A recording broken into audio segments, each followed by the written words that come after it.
கழக பொதுச் செயலாளர் புரட்சித் தமிழர் எடப்பாடியார் அவர்களுடைய மேலான ஆணைக்கிணங்க அன்புக்கிணங்க வடசென்னை வடக்கு கிழக்கு மாவட்டம் ஆர்கே நகர் பகுதியில் மட்டும் இது அம்மாவுடைய தொகுதி.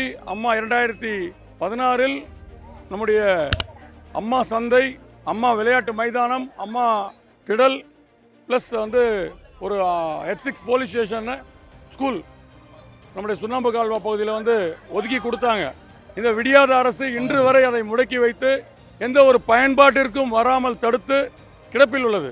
அவருடைய மேலான வழிகாட்டுதலின்படி போதை கலாச்சாரம் ஒழிய வேண்டும், பாலியல் வன்கொடுமை அறவே இருக்கக்கூடாது, சட்டம் ஒழுங்கு சீரான நிலையில் இருக்க வேண்டும் என்பது அவருடைய வழிகாட்டுதல். அதன் அடிப்படையில் இந்த போட்டியானது குறிப்பாக போதை கலாச்சாரம் இளைஞர்கள் மத்தியில் அடியோடு அறவே இருக்கக்கூடாது அப்படின்ற ஒரு பிரேயர். அதை அவங்க எல்லாம் ஏற்றுக்கிட்டு ஆரவாரத்தோடு இந்த 18 முதல் 35 வயதுக்குட்பட்ட அனைத்து சகோதரர்களும் சிறப்பாக இன்னைக்கு களம் கண்டு காலிறுதி போட்டிக்கு எட்டியுள்ளார்கள். கண்டிப்பாக மாதம் இவர்களுக்கான உற்சாகம் தொடரும்.